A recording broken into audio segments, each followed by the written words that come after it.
Hello, everyone. Today we have an incredible guest, Mike Kent, joining us, whose story is nothing short of remarkable. He went from experiencing a life altering hemorrhagic stroke caused by a routine medical procedure to transforming his life and becoming a source of inspiration for others. His journey is a testament to resilience, the power of acceptance, and the incredible strength of the human spirit. You won't want to miss the lessons Mike shares about embracing the present moment and turning adversity into a platform for growth. Before we dive in, I want to remind you about my book, The Unexpected Way That a Stroke Became the Best Thing That Happened. It is available on Amazon or directly from my website at recoveryafterstroke.com/book. If you're looking for practical tips and inspirational stories to guide your recovery or support a loved one, this book is for you. Now, let's jump into this incredible conversation with Mike Kent. Mike Kent, welcome to the podcast. Thank you, Bill. Lovely to be here. Thank you very much. Tell me a little bit about what happened to you. Oof, what happened to me? Well, let's go back 5 years to May, or maybe April 2019. And I was coming back from Boston. I just managed to land my dream job, working in customer customer success, which is a kind of a new field for technology companies. And I was coming back from interviews and had successfully um, finished the interviews there and got offered the job. Came back for a routine operation in France, which is where I live. And there I went into the hospital, and the number two neurosurgeon in France, as is the norm, gave the task to a stagiaire, which is a trainee. And that's totally normal. And the trainee, like, they're looking for cartilage to put in my nose, just at the top of the thing. And it was a cosmetic operation. It wasn't even necessary. And they drilled into, put me into sleep mode and drilled into my head, got the cartilage, and came out and sewed it all up. Unbeknownst to everyone, that trainee had actually drilled too far and had drilled into my brain and had caused a hemorrhagic bleed that no one was aware of in my head. And so I went into the what they call is the wake up room after the post operation, and I didn't wake up. Right? I just carried on sleeping, and the night duty doctor then decided to think it's very odd that Mr. Kent's not awake. He should be awake now. At least should be moving, and he's not moving at all. And so they put me into an artificial coma, and it checked into with a scan what was happening in my head, and they realized that I was bleeding into my through my brain, and that I had 1.5 hours to go. So that. Sorry, I just it's quite emotional to recount that kind of story. I didn't realize that. Um, and yeah, it's like I was 1.5 hours from touching the other side. So that doctor was absolutely is worth his weight in gold because he immediately put me into that artificial coma. And when you're in an artificial coma, or at least I'm told, you're not kind of like forced to wake up. You wake up when you can, which normally is like a few hours or 1 or 2, 3 days later. Yeah. I woke up 8 weeks later. And when I woke up, I was looking around and I saw very blurred, remember seeing my twin brother. And I couldn't understand what's my twin brother doing in France, you know?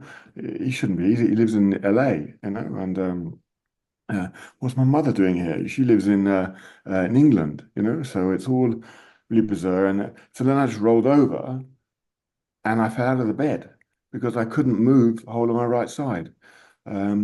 And it was then that I realized that the whole of my right side was hemiplegic, which is it's a stroke. It's you're just not able to move the right side. Um, and I started bursting into tears. It's Mm. hugely emotive and soul destroying. And then gradually, kind of like dawned on me that I, yeah, I had come from landing my dream job, like literally 2 hours ago, right, in my time, right, and now I was in a hospital and I couldn't get up off the floor. So what the hell is going on here? And it I'm a marketeer. I'm somebody who has always been interested in making the best possible thing that I can for whatever product that I'm marketing, right? Whether it's drinks or whether it's liquid soap or whatever. So we're always aiming for perfection. We're always aiming for that golden nugget.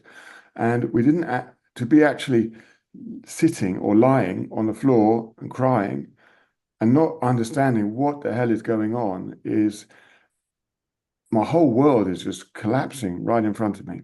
And from then, I got lifted up by the nurses and stuff. But I won't go into all that. But the rest of that story is that I actually was so depressed that I went into a depression and I even tried to end my life. But the one thing that saved me was that I wanted to know what it would be like when I was not here.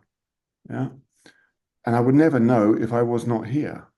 So that was I was kind of like going at it round and round in my head. Like, well, Mike, if you do this, you know. So I decided not to go ahead with it. And I got given a book called The Awakening by Jeff Thomas, and that was the from my brother, and that's where it all just started to resonate with me in that I live now in the present moment. Everything I do is in the present moment.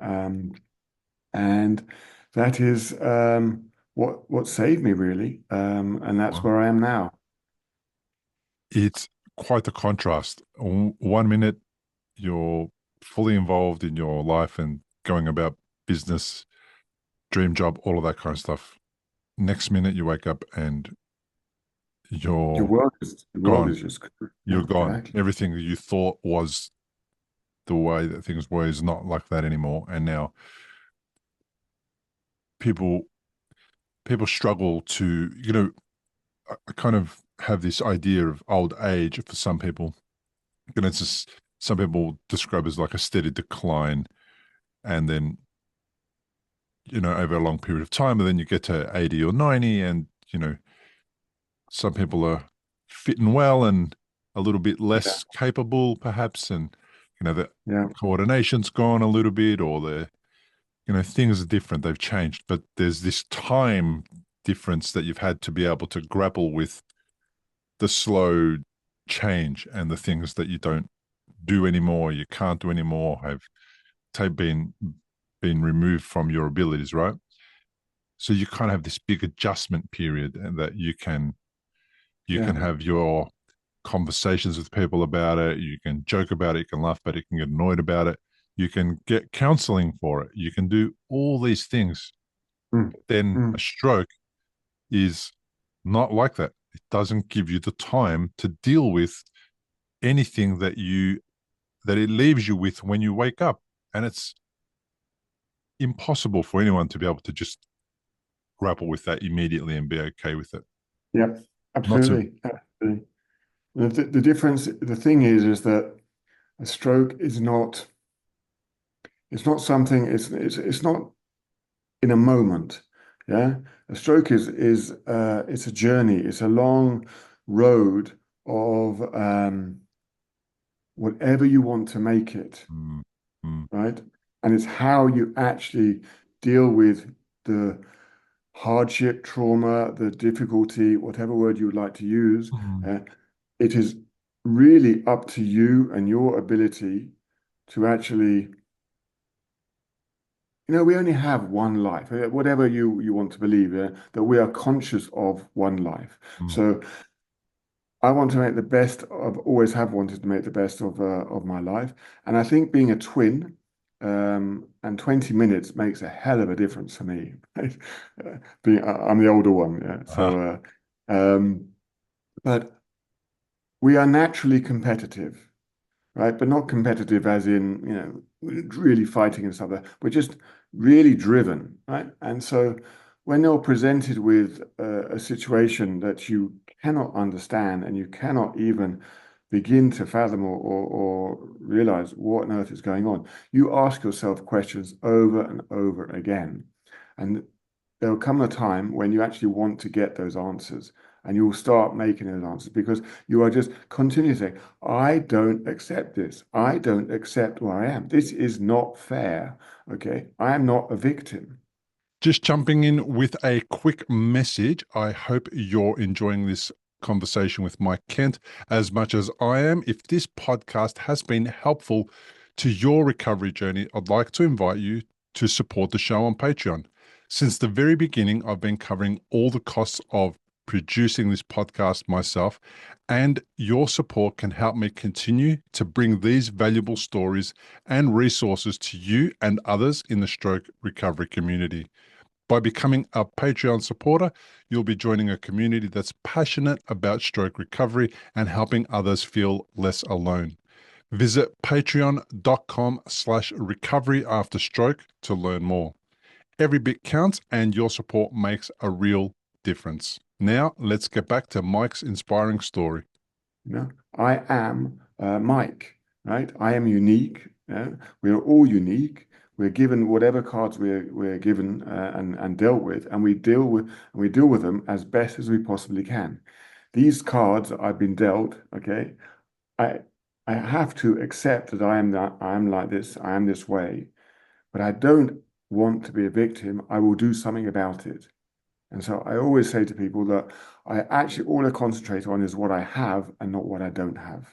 Yeah. Um, and that's what has inspired me all along. And I've got this kind of get up and go attitude, and I think that I've always seen the glass as half full, and kind of been a positive kind of guy. Luckily, I think that the universe has ordained all this for me, and that there is a reason why all of this happened, and I'm now actually a recovery coach to people who are in difficulties, whether they are differently able, different, or whether they are disabled, or whether even when they are able-bodied, but they are suffering from depression or suffering from whatever disorder or illness that they have. Um, I've got so much confidence, right, to share and give and help people that it's a super wonderful journey that I'm on now. Um, and that's okay. It wasn't okay 5 years ago, but it's Mm. okay because I'm meeting people that I would never have met in my life before. And I even think that they're on a different side of the street. I would actually walk on a different path to these people. If that makes You, sense? well, you were an asshole, were you? Completely, completely. Yeah. Um, And I don't know why I'm saying that because it was it's just a different lifestyle. Yeah. I was arrogant. I was, cocky and stuff, you know. Now I'm just humble and just want to serve and just want to give. I don't give back because I don't like the idea of back because that means going backwards. I don't want to go backwards. I go forward. So I bounce forward and just do as whatever I can as well as I can. I love your truth, the truth. And I suppose we're not all we perhaps we act like assholes, but we're not all assholes deep down, are we? Like it's No. just that this circumstances make you kind of steer away from your true essence, and then something has to happen so that Yeah. you can come back to your true essence. That's how I feel. Because I was not the coolest guy Were you either. an asshole? Were you an asshole then? I Can I was a say little bit. I was a little bit earlier on in my life. I was terrible at school. I was a pain in the ass to everybody. right? Um, and then later on, I kind of took that into my adult life, and one on one, we'd have a good time, we'd get along, But I used to have it. I used to like if I felt somebody wronged me, that person just never heard the end of it. They were just it was a vendetta that I had to make sure that I saw out to the end, and it wasn't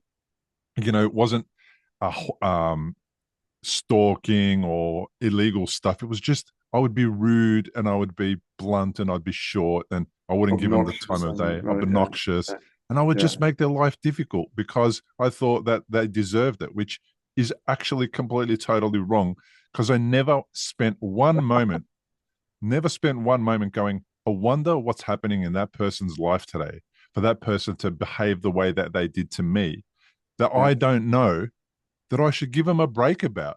And that yeah, was yeah, my turning point, right? And I share this story a lot. When I saw people in a wheelchair, I just imagined they were sitting down.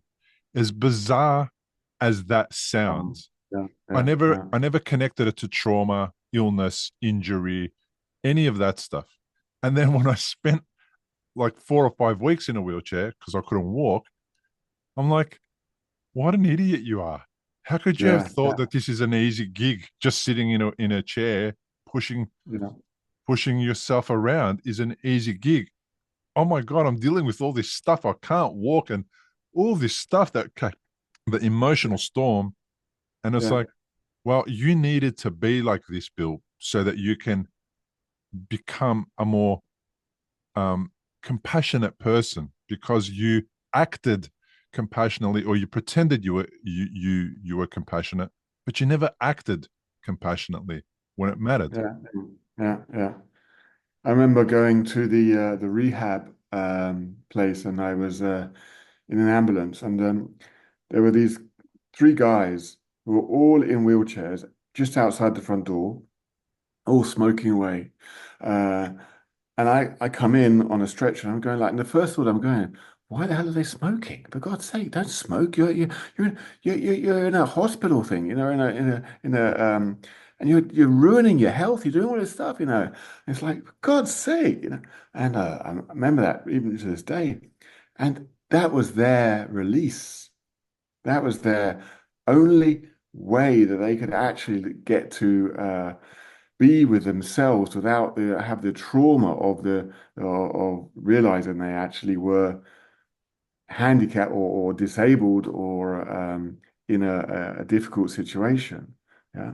And they were Um, doing that the day before they were in hospital as if they're going to stop today, you know? exactly.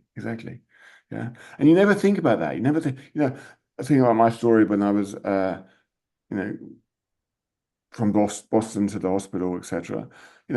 I never think about before anyway. What was that guy doing in the wheelchair the day before? Right? He got in a wheelchair. What was his life like? Never occurred to me, just like you. Never, but I don't think it does to many people actually. Mm. I think the beauty of all is that our ability to actually reflect and take that on board is makes us a bigger, better, stronger person, right? To be able to serve, to be able to help others, and spread the word. The people that I mean, where I live in Paris, there's been recently the Olympics, and I went to see the Paralympics. And I was in the swimming arena, and that was when the Brazilian guy who has no arms and very short legs. So basically, quadriplegic and has nothing there. He won the gold medal. I mean, he beat a guy who had two arms and two legs into silver. I mean, it's nuts, right?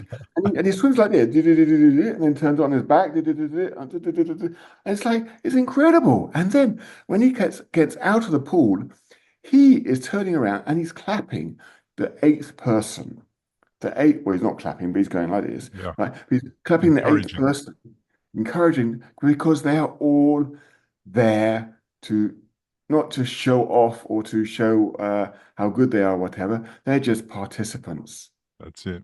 They're there to And compete. that's it. It's incredible, you know. And then they went and they all go around and they all and they're parading their medals. And it's the three medalists all together. It's not one and then the next one and then the next one. It's a huge difference compared to the actual Olympics kind Yeah. of Which is the epitome of individual pursuit. yes, And then it's exactly, the exactly, whole exactly. Yeah, psychology is to outwit, outperform your yeah. competitor. Yes, yes. Yeah. And there it was, and then the other thing that I noticed was that the crowd were so in tune with the athletes or with the swimmers, yeah, that there was such unity between the crowd and the swimmers and harmony, and that was just it sends shivers just thinking about it. Mm. The beauty of it all, you know, and it was a very very incredible experience, and it's profoundly, you know, taken me and helped me on my journey. Yeah. Sometimes you go to a marathon, and let me just qualify this. When I say go to a marathon, you turn up. You don't race because I don't do marathons, and I never ever would, and Yeah, I never would, right? And then there's the event which everyone starts off in, and then there's the event that other people do 5 kilometers or 10 kilometers, and they might have a physical disability or a mental impairment or whatever, no matter what. And then right. and then it's just like the the marathon's not even it's not even about the marathon. It's about actually doing all the things that you had to do to get to the marathon, Get there. Exactly. Yeah. overcome the injury, get out of hospital, rehabilitate yourself, perhaps train, learn to walk, whatever it is. It's all about Yeah. that stuff. The marathon is just like, I feel like it's just the icing on the cake. A Yeah. friend of Yeah. mine, a friend of mine who's able-bodied ran 100 kilometers about 3 weeks ago. 2 weeks ago, I was there with him. I was supporting him at every checkpoint, food, clothes, whatever he needed, a little bit of chat, a little bit of motivation.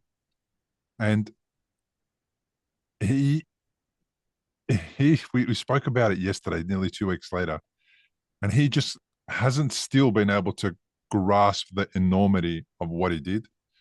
Right. He hasn't been able to comprehend it. Mm. And for him, he's able bodied, but the fact that he did 100 kilometers in 16 hours is still something that he had to find, you know, reach into places he's never reached before to be able to actually get over the line and do it. Right. And I think he hasn't been able to get his head around that it actually wasn't the run. It was all the stuff that he's done before the run in his 49 years to Mm. get to the Mm. starting line and go, I'm going, and then Yeah. to go, I'm going to go to the end. It's Yeah. a big achievement, but what got him there is the even bigger achievement in my mind because I can't even contemplate being at the start line of one of those events that I'm running. Right.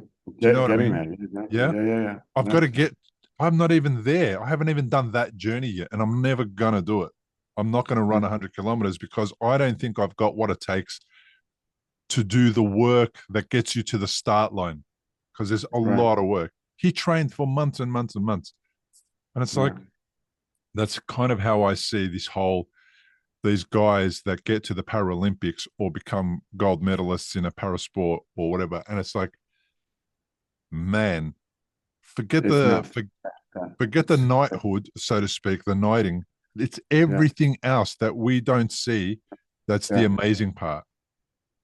They interviewed one of the swimmers because every night on French TV they brought in the medalists and the people of the day and it was all and it was so well done. And these people just were so proud of what they'd achieved, and they get them and said, okay, so that's the highlight of your career, right? So what to get there, what other major highlights have you had? And the guy says, well, actually, to get here was there's a lot of ups and downs actually. Well, mostly downs actually. In actual fact, it was all downs. You know, we don't see any of that. We don't see that the fact they have to get up at 4 o'clock in the morning and do it every single day, and on top of that, they are bringing all of their baggage, shall we say, of who they are and their disability with them, and then fighting that, and then on top of that, fighting to try and just get to a race and or to a performance level that they are being asked to get to, and that's not even getting into the Olympics. That's just qualifying for them. Yeah. It's monumental. It really, and that's I think the people that I have met, and you probably met a lot more than I have, but there's a lot of guts and driven and determination and grit in disability. And frankly, there's a lot of positivity, a lot of people who have gone not just the extra mile, but the extra like sort of 10 miles or whatever, and really, really just going for it. And when they look back, they realize what they have actually achieved is phenomenal. Yeah. And that's what I want to really emphasize here. The key point is that we're talking about people reaching the Olympics, competing, a massive achievement, winning, massive achievement. But somebody else's Olympics might be going back to work, you Yes, know? yes, And that's the yes. thing, right? It might be driving, it might be becoming, going Get- home. Getting getting a job, exactly. Yeah, Yeah, just going yeah, home. It could be yeah. anything like that. So what I'm trying to say is like Mike and I, we see you. We don't expect you to be gold medalists or run 100 kilometers or go to an Mm, Olympics. mm. What we're talking about is what's possible, but also, somebody else's Olympics might not look like attending France and Yeah, competing they're, in the they're Olympics. all their Olympics are their own personal journeys and their own personal endeavors within their own way of living, and that's absolutely brilliant in Mm, itself. mm. That's inspiring in itself. Um, totally get that. Yeah, I see a lot of people get a lot of satisfaction out of being able to tie their shoelaces again, even with one arm, learning how to do that. Or I see a lot of people getting, really uh, moved by being able to comb the hair of their daughter, stuff like that. That journey to be able to get there to do that might have taken them years. And it's yeah, like, yeah, yeah. never give up, keep going. No, it's a very interesting point that because my son and my daughter they've accepted how I am because I'm stubborn, so I like to do things myself only because I don't want to have handouts kind of thing, right? But I've learned to actually accept help now, and that it's important to act. And people, it's not they're not doing it because they are sorry for you.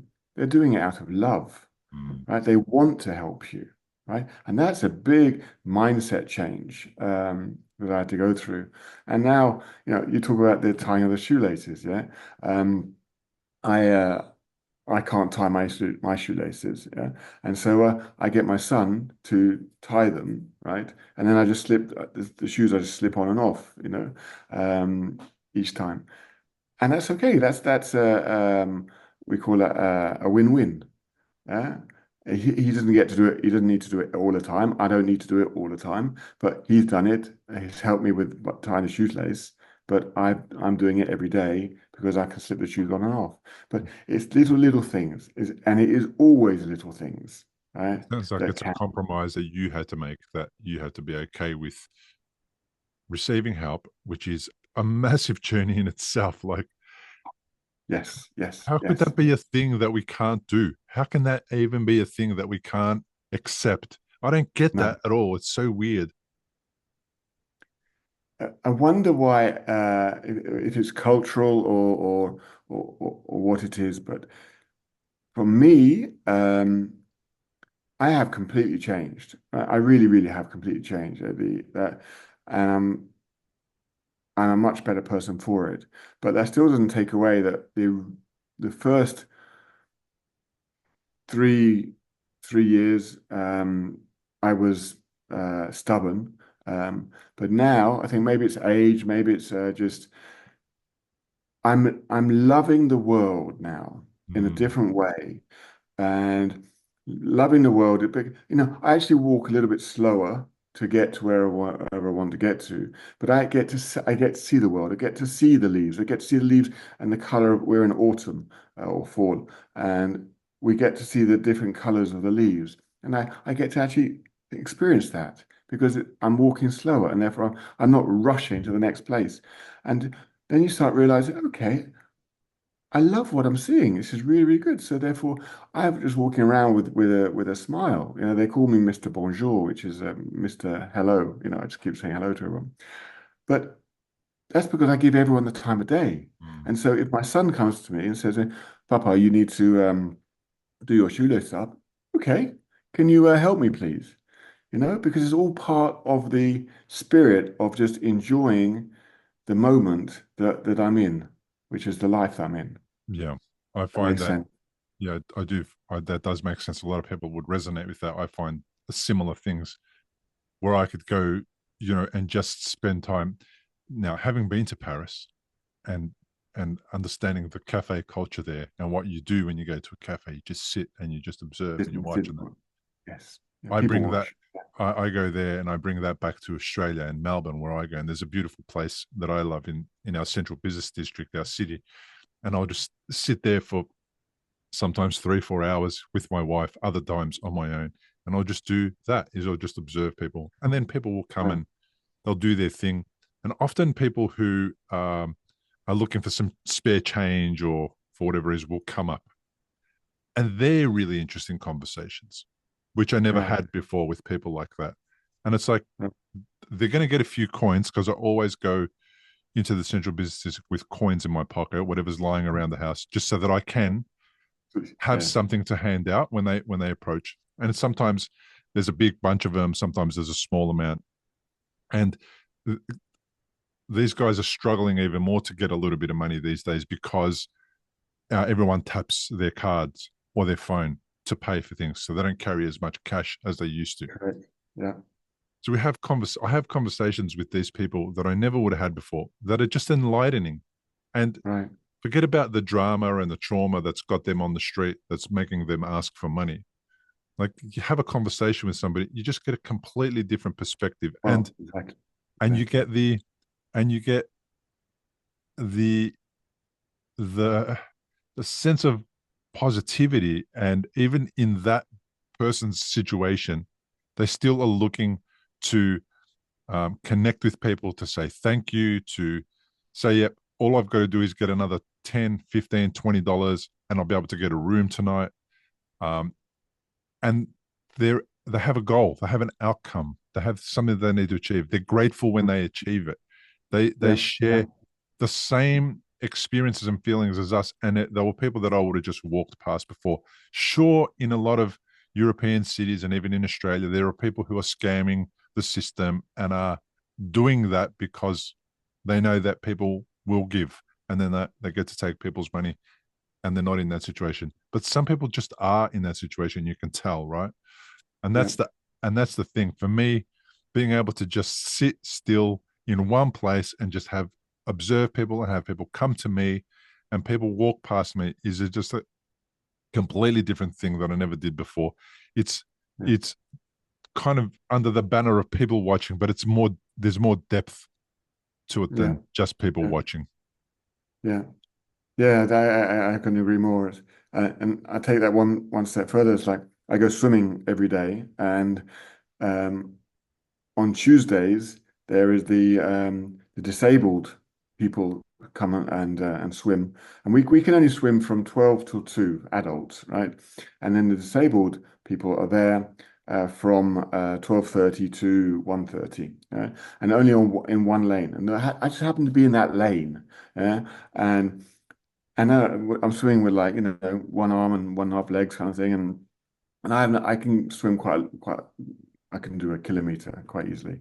Um, and then there are all these disabled people there, and I'm encouraging them when I'm there on the end. Come on, you got like five strokes to go. One, and don't give up, don't give up. And like, and the smiles of joy and happiness that these guys are actual people, these men and women are actually experiencing. That somebody else is actually encouraging them, other than the metonager, which is the lifeguard person from the top, yeah, who's actually in the pool, and he's got a problem as well, but we don't know what it is. But he's got a nice smile, and he's just helping and encouraging us. It's a wonderful kind of unity and ambiance or atmosphere to be in, It makes and such a difference in life. Such a small thing makes doesn't such a it? And massive positive exactly. difference. And I'm going to meet them on next Monday, actually, in talk with a guy. And little things happen after them, and just be an inspiration. Talk to them, and hang with them, and that's I think that's so rewarding, and that's certainly something I would never do before the accident. But now there's so much pleasure to be got from seeing their smiles. And I always say it's smiling from the inside out, yeah, where they can actually just Mm. resonate with you, and have that kind of like sunshine that's just emanating out of them, um, just by being with you, or hearing you, and just them actually understanding that somebody else is in a similar situation, and gets it. Mm. And that's so important. Isn't it ridiculous how much life we were missing before? Unbelievable, though. Unbelievable. Unbelievable. Yeah. But as I said, a great believer in that I am here for a reason. I didn't go to the side because it wasn't my time, and all of what has happened to me has happened to me for a reason, and so that I can now, I've found my passion now, and that's great. But I had to go through all of this to get there, Yeah. and that's still hard to stomach. That's still hard to swallow, to be honest. But because I live in the present moment, because of the accident, and my memory is not quite as good as it was. I'm almost like stuck in Groundhog Day, right? Every day. But that's okay, because that means I'm just living so much in the present. I can't change the past. It is what it is, and the future is going to be based on what I'm going to be doing now, and that's okay with me. And if I need to know it, I will. Serendipity happens to me quite a lot, and so I work out where I need to be and what I need to do, just because that's what happens, um, and uh, and that's okay, Yeah. you know. Your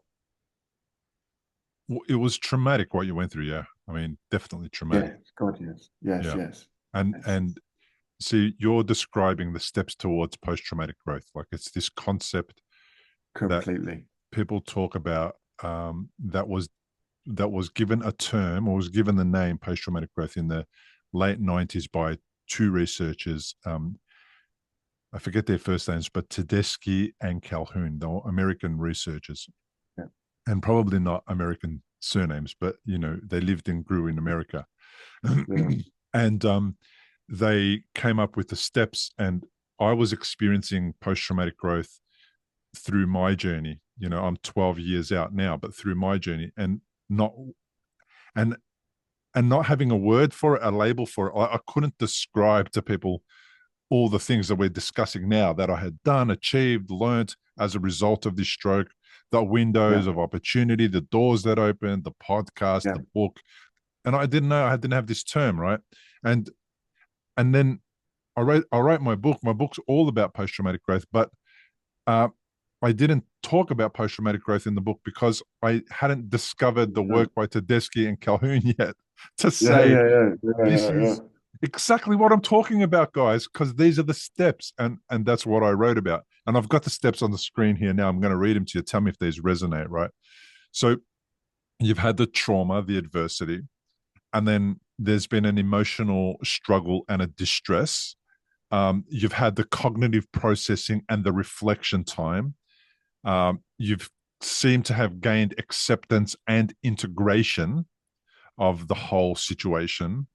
You definitely have new meaning and perspective in Yeah. this space. You've seen growth and transformation, and within that growth, there is appreciation for life. There's a deeper relating to others.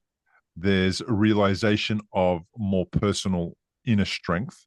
There's Mm. discovery of new paths and opportunities, new possibilities, and there's spiritual change, a deeper connection to spirituality or a shift in religious beliefs.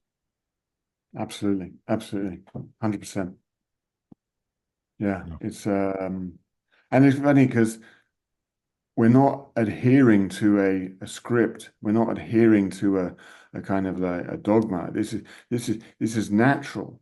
Right? This is just it's just happening Mm. as you just said, you know. Um, But you've so taken some positive steps, right, to um, that it leads to. So there's some things that you do that other people do that lead to this. And yeah, yeah. I mean, I I have a Facebook group um, that started with one person, right? And it's called Empowering Disability, but I had such a hard time accepting that I help disabled people, right? Because I didn't consider myself disabled. I used to call them disadvantaged or uh, uncertain people, or something like that. I can't remember what it was. I couldn't use the word disability till someone said, Mike, it's not about you, it's about them. What language do they use about themselves? Bingo. Well, of course it's disabled because, and now then I change it to disabled, then it to differently abled, right? mm, And I thought, then it just be, it's okay. They say I actually help disabled and able-bodied people now, right? yeah, And it's everybody. It doesn't matter just because people. it's people, exactly. Just people, right? Because we're all individuals. We're all unique. We're all different in one way or another, and yet we all we've got strengths and weaknesses because that's part of the human kind of being that we actually are. We can't have just good parts without the bad parts. Otherwise, we would never call them good parts, you know. So we And people are that's injured that's in a human people's, being. and people are all traumatized. They're all got some injuries. They're all got some wounds.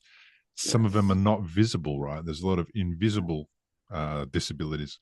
Yeah. Mine are all invisible. All the stuff that I live with, nobody sees. It's the pain in the muscles, it's the left side numbness, and all that kind of stuff. And there's the assumption that you're all good now, and it's like Yeah. I'm Yeah. all good, but still physically I'm feeling these things. At the moment I'm Yeah. having a few months of like really difficulty with my left hand and my left leg and the way that it all feels. But um, uh, the level of annoyance that it's causing and the suffering and the pain has increased a little bit, Mm. but it doesn't look that way to anybody else. Nobody else No. can see that, so Yeah. I can't describe it. I can't bring people on board to understand. I can't do any of that. And that's Yeah. people, most of us are going through something that they can't describe or, know how to explain or bring you on board with. So Yeah. in the end, it's like, huh, okay. When I coach people for stroke recovery, there's some clients that I help on a monthly basis. Uh, their caregivers, the people who care for them, are just as traumatized and injured and wounded as the person that they care for. Actually caring for, You exactly. know, Yeah, yeah, and sometimes they're both on that call, and other times it's just yeah, the caregiver, and other times it's just stroke survivor. I mean, yeah. it's just about people in the end. That's all it is. It And is. Yeah, I use the word stroke to resonate with certain group of people because I get them and they get me. So that's the only reason why I've narrowed it to stroke survivors, really.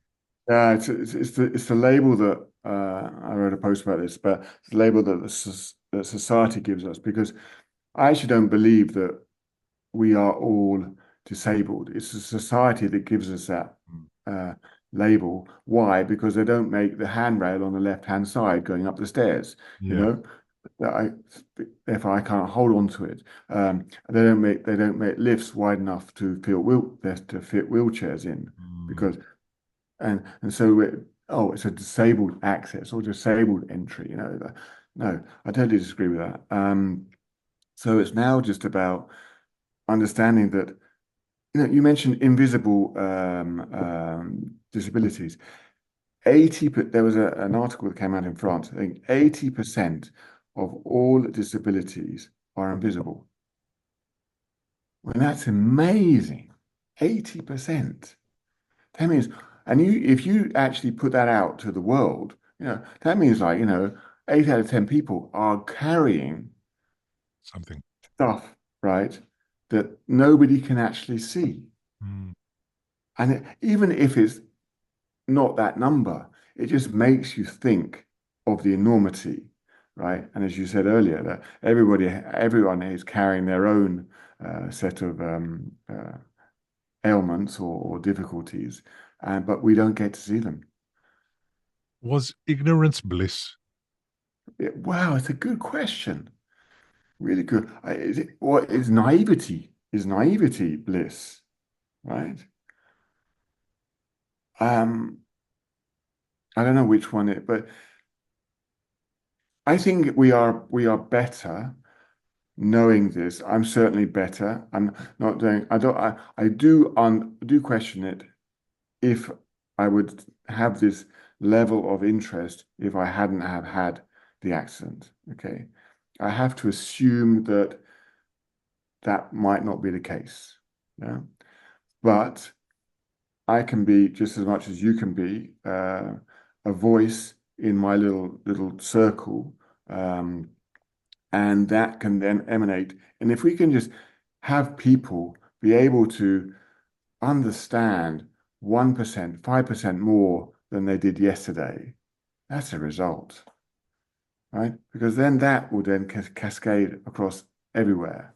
And then the world will be a better place. We're never going to go from 0 to 100, in a day. It doesn't work like that. We put 1 foot forward each time. And it's the best foot forward at that particular time, and we can only do Mm. the best we can. So, and I believe really that it's about progress, not perfectionism. That's what I've thought about now. Fair enough. I Yeah, agree. You're never perfect anyway. There's no such thing as perfect. there isn't, is there? There isn't, isn't it? It's just It's a myth. rubbish. No, Yeah. but There, there could always be an improvement in anything. And I mean, people who try to accomplish perfection really suffer. don't they? Yes, yes. Are you thinking of anyone or people in particular, or Yeah, yeah, I do. I do think of somebody. I won't mention the person, but I'm thinking okay? of somebody in some areas that perfectionism has in later life has become apparent to be an issue for that person, and they've been able to um, understand what how it gets in the way of, Hmm. and it's usually in the space of in academia, like in an academic space. That's interesting. You said in later life, Yeah. So so they're not. younger, they had the same tendencies, Yeah. and it was always when trying to deliver something that was going to be reviewed by somebody else critically, and perhaps the reason for the perfection was that they wanted to avoid the discomfort of being told that's not good enough, or mm, mm. you haven't done enough work, and the confrontation that that might create. And that person is not somebody who particularly enjoys confrontation, so avoids confrontation. Not that I enjoy it, but I don't mind a little bit of confrontation in that. So that's just to give you a bit of an idea of the difference, what I mean by that. So then in later life, as that person sort of just matured more and more and done more study, and realized that sometimes in academia, the perfectionism, like for the last sentence on a document or an article or whatever, that could take 3 hours. Yeah, yeah, yeah, And that much effort in that last line was not going to be, the outcome wasn't going to be a better last line, and it wasn't going to make a difference to the entire document. no, And no, that at some stage you have to just write the line and hand it in. yeah. It's so true. But I was in marketing, like fast-moving consumer goods or consumer product marketing, whatever, but grocery brands, and the amount of time that we would spend on refining a sentence, right? It's like, what? Just get it out there. Put messy action out there. Just no one's going to notice it. It's like we're just they'll just take it the ensemble. They'll take the whole message, right? They won't pick each and every word out, and they, oh, that's not. You should put an instead of a the. Makes more. No, whatever. Yeah. We, I've we, seen some we of the most the posts that I've seen the most commented on, like in social media, are ones where there is an error in the spelling, mm, and it might be completely and totally obvious. And I think that's the point of it. Um, so people might miss the actual idea of whatever the post is on about on that particular, but they pick up on the error, and then they feel the need to comment about, you made a spelling mistake, and then that post has way more traction than necessary, but because of that spelling mistake, people get caught up and worked up over it, and it's just yeah, interesting, right? And it's your, I imagine your team would have developed the campaign to have a goal. You would have structured it. It would have had all of those things already embedded. So it's like robust. It's a really good yep, campaign. The last line is not going to make or break it.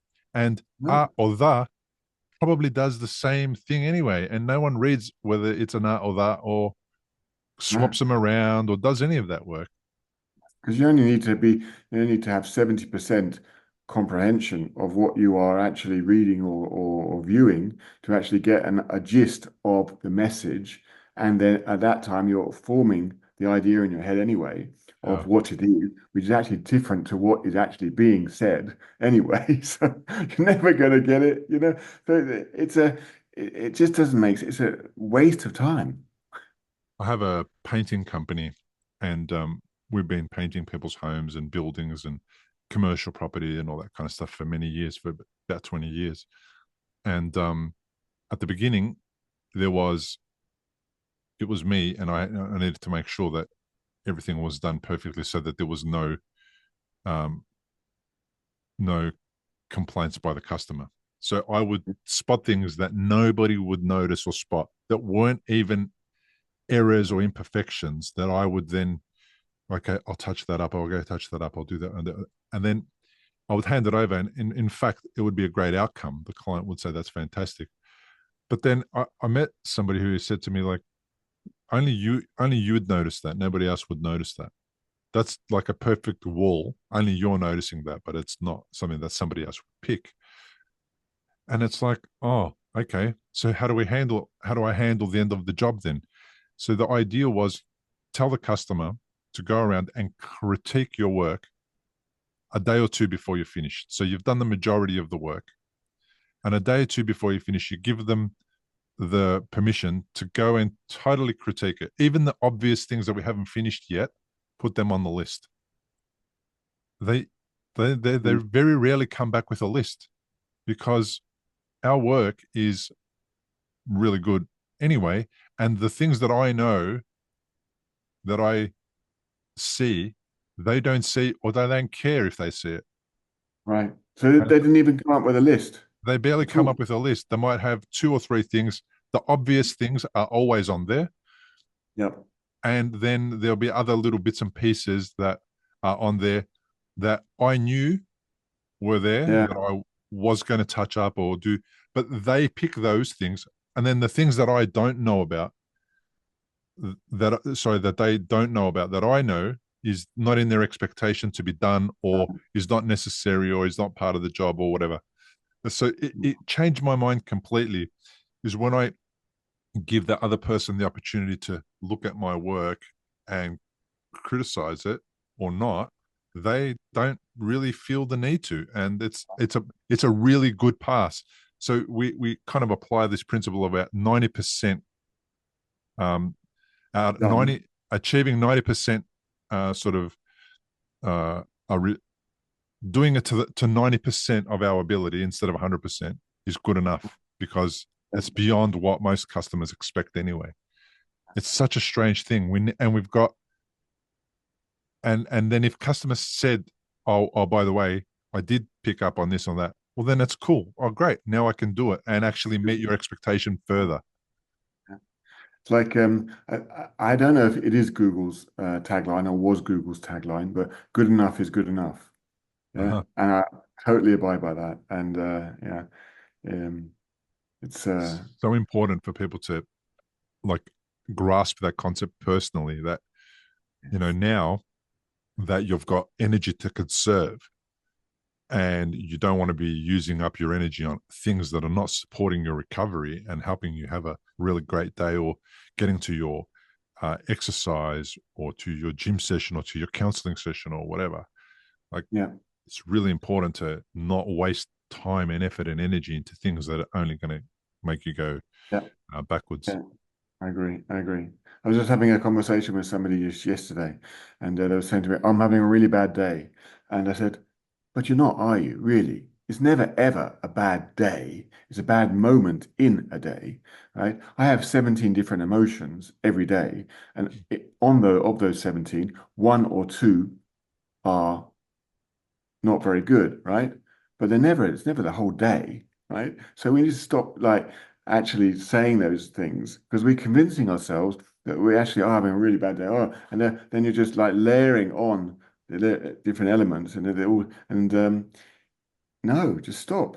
Just understand it's a bad moment and you come out of that moment. It's like I say that you have a down. I never say ups and downs. I say downs and ups. I want to end on an up. I don't want to end up on a down. It's like, but it's silly little things like that, that make the difference, and it resonates with people. They actually understand it, and oh, okay, I haven't thought about it. Now they're just thinking that, oh, okay, I don't have a bad day, or oh, I want to end on an up, and I do want to actually. Whenever there is a darkness, there's always a light follows that. I don't know how long it'll be, or maybe 3 minutes, 3 hours, 3 days, whatever, but it will be light. Mm, Yeah. And it's about trying to have people to understand that there is beauty all around us and to actually perceive it, live it, breathe it, and recognize it. I think that's is important. And I can do this, or we can do this because we've changed ourselves, and we've seen the difference between where we were and where we are, and how we got to where we are, how we are. So it's I think that's motivational. That's inspiring for me to be able to actually recognize that and and help other people to recognize that. yeah. I like what you're saying because what you're talking is your new default setting. That's where you go most of the time. Exactly. exactly. It's not where you always are, but it's where you default to all the time. And that's a really good thing, like to be able to default to that version of yourself instead of, Yep. the Yeah. angry, depressed, emotional, blah, blah, whatever, which Yeah. is, we're there, we go there, we deal with that, we go through that, we go through that down, we go to the up, and we go through that darkness and we go to the light. Like the whole thing. Yeah. Yeah. Yeah. Yeah. Yeah. Totally agree with that. Have you, in the last 5 years, been able to get back to work? Yeah, no, now I'm a recovery coach Oh, to helps these people overcome anxiety and reclaim their lives. mm, So and I joined I got trained in the Jay Shetty School, and then I'm now on another program, and it's high impact coaching, and it's phenomenal, really is phenomenal, and it's all about being present or honest or being there for the other person, 100% for the other person. Yeah. It's not about me, never was, never will be. You are always there for the other person, however they are showing up, whatever they say. And it's like, and I was a consultant beforehand, and before I was always, whatever is your problem, okay, I'll go away and I write it up, and here is the document, here is the CD, whatever, here is the drive, and they put it onto in the third drawer if they don't implement it, and it's forgotten about, you know. So this isn't coaching is not all about giving people solutions. People already have the solutions in them, right? It's about actually drawing it out and having them in their own time understand where they are and how they're doing. And all of that came from uh, I used to work in Chile, right? Which was I lived long, long time ago, and I flew across halfway across the world. I didn't actually know where Chile was, and from England, and got to San Diego, and I was in a company truck going to the factory with one of the other senior brand guys, and he goes, we don't want you here, Mike." Okay, I'm sorry. I'm so, what would you, no, no, don't take it the wrong way, but we don't want you here. I'm going like, well, I'm sorry, but I think I might be taking it the wrong way, Like, it's a really horrible thing to say. Oh, no, no, I'm not saying you personally, you, what you represent. And the turn of the phrase. And it was all about they want to do things and learn how to do things in their own time. They don't want to be given the book and told how to do it because they don't actually learn. And so I learned that from a very young age. And that stayed with me. And I right now, as a coach, that's exactly what just ask questions and know that the other person has the wherewithal to actually find their answers when they are ready to find them. yeah. You might have the tools, but they'll be needing them at different stages. They're not necessarily going to be needing them when you turn up with the tool book and go, here, do Absolutely. this. No, no, no, exactly. And you don't say that you can do whatever you want, but you just can't do it all at the same time, kind of Yeah. thing. Um, Yeah. so well, very much It's like that. it's it's no different to a book, is it really? Like my book, I wrote a book. It's has a weird title, The Unexpected Way That a Stroke Became the Best Thing That Happened. Yeah. Well, it's full of 10 steps or 10 tools or whatever you want to call Mm. them. And if you do all of those, that's what people did. And all those people achieved post traumatic growth and are doing amazing things, change their life. I've had these types of conversations with them as well. There's really deep, meaningful conversations. But nobody did it in the order that I wrote the chapters in. And nobody did it in Right. the timeline that I did it. And nobody uh, everyone did it in their own way and they did it in their own time and they came to terms with the different steps. It took longer for some steps. It took a shorter amount of time for other steps, but um, they all found their new default way of being in their life. And we just happened to all come together at the same time. So they had already been on their journeys. we found each other at the same time, and then we were Yeah. able to unpack that and talk about that. But I'm sure that if I bumped into one of those people, which I had done a couple of times, and said, "Do this," they would have thought, "Get lost. I don't want Yeah. to do that. Don't tell me what to do." And I was the same. Um, and coaching, what you're talking about, is really about holding the space for the other person. It's just about facilitating whatever is about to unfold or needs to be discussed, or whatever's going to happen. It's just about literally facilitating them. And it's not even holding the hand. It's just literally, I say it's a catalyst. We're a catalyst. yeah, So we just it's the washing machine. So you put the powder in and it spins and out comes the clothes kind of thing, yeah, and we're just helping them spin faster or better or cleaner. yeah, yeah. I love it. As we come to the end of the interview, because I know it's late where you are now, tell me Right. about what's been the hardest thing about stroke for you?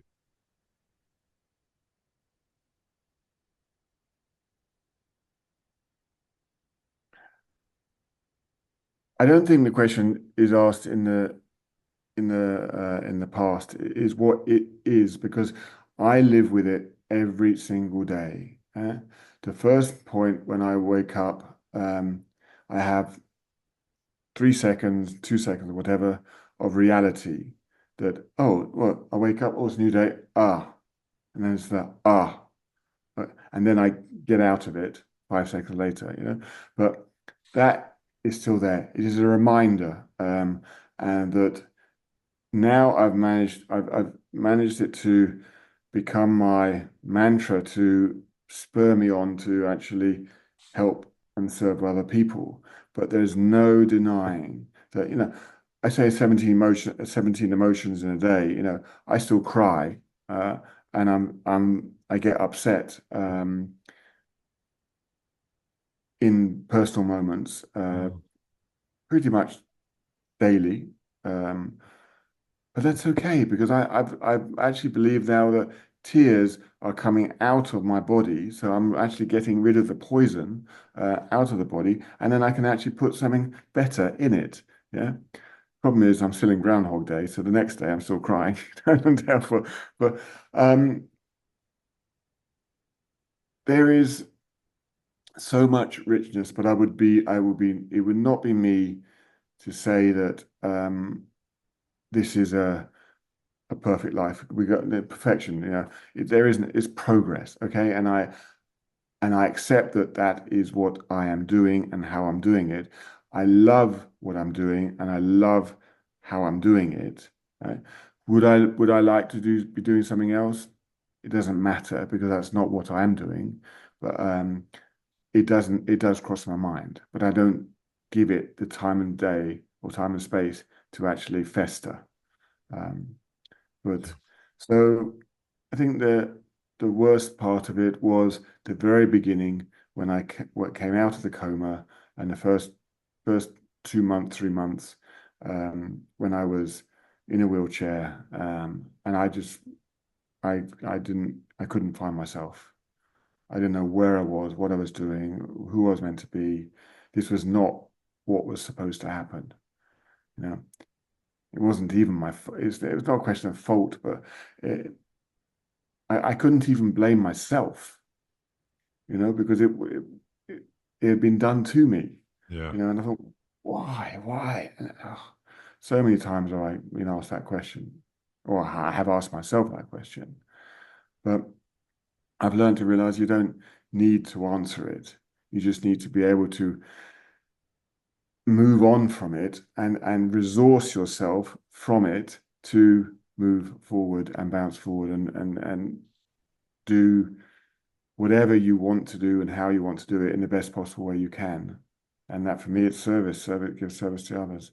mm, Um, I think that's that also has been difficult because I think 10 years ago, I don't think I would have said that.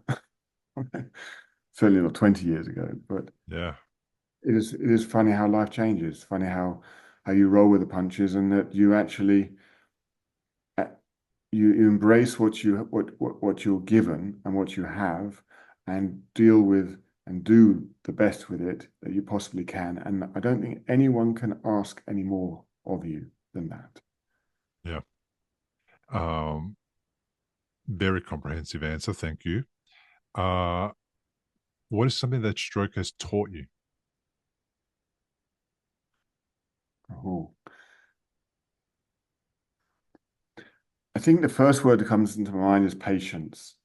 And I am not I was never patient before. I mean, you ask my mum or whatever, like my twin brother, we were always like, right? But now I'm much less, but I'm still a bit of still a bit of still gung ho kind of thing.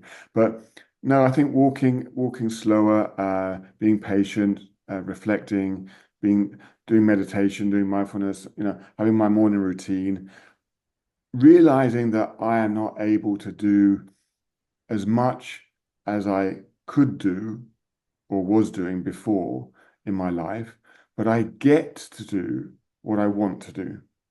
And that's a real difference, like the got to do and get to do. I really love that nuance, because I suddenly think, okay, I get to do, this podcast, right? I was so looking forward to this because, I've never been on a podcast before, or one other one. And it's like, it's really exciting. And that's great for me, right? But it doesn't mean that I'm going to be upset that I'm not doing 85 other things during my day. I've accepted that, I do the best I possibly can. So I hope that Patience. answers the question. Yeah, patience. I mean, yeah, Yeah, that's a yeah, great answer. Even if without the explanation, I mean, it's a great answer. And common, very common answer that people get. right. Uh, what would you like to say to the people watching and listening who are all stroke survivors and paying attention to you at the moment? That we are all in this together.